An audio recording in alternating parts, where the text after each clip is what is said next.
À l'instar d'Antoine Griezmann, Hugo Lloris ou encore Raphaël Varane, Blaise Matuidi figure parmi les footballeurs mariés de l'équipe de France devenue championne du monde en 2018.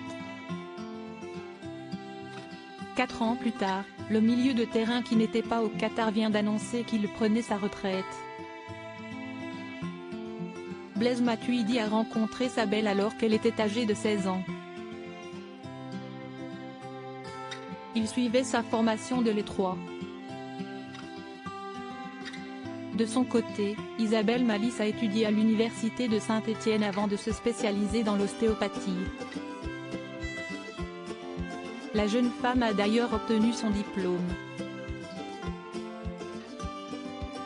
Si au départ, ils n'étaient que de simples amis, le destin a finalement décidé de les réunir. Je sentais que c'était l'amour de ma vie, mais je me disais que c'était trop tôt, qu'il fallait que je connaisse d'autres choses avant, que je passe mon bac, expliquait d'ailleurs Isabelle Malice au magazine Elle en 2016. Du coup, il a été hyper tactique.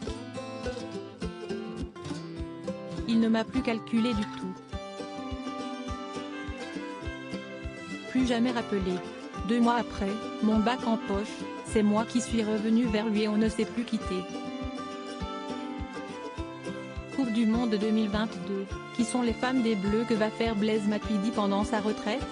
Le couple s'est finalement marié le 2 juillet 2017 après plusieurs années d'idylle et la naissance de 3 enfants.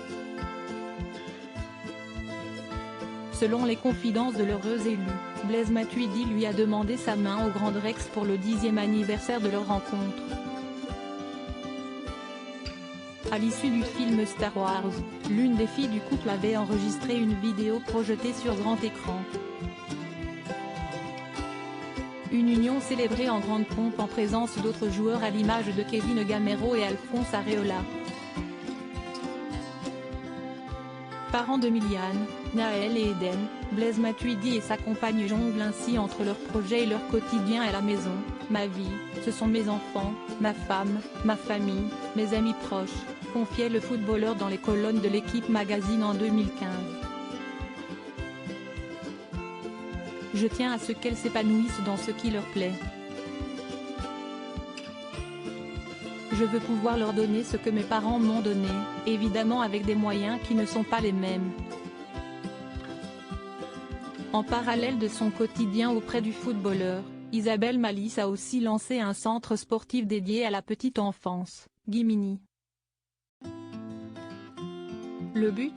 Accueillir des enfants et proposer diverses activités sportives encadrées par des professionnels.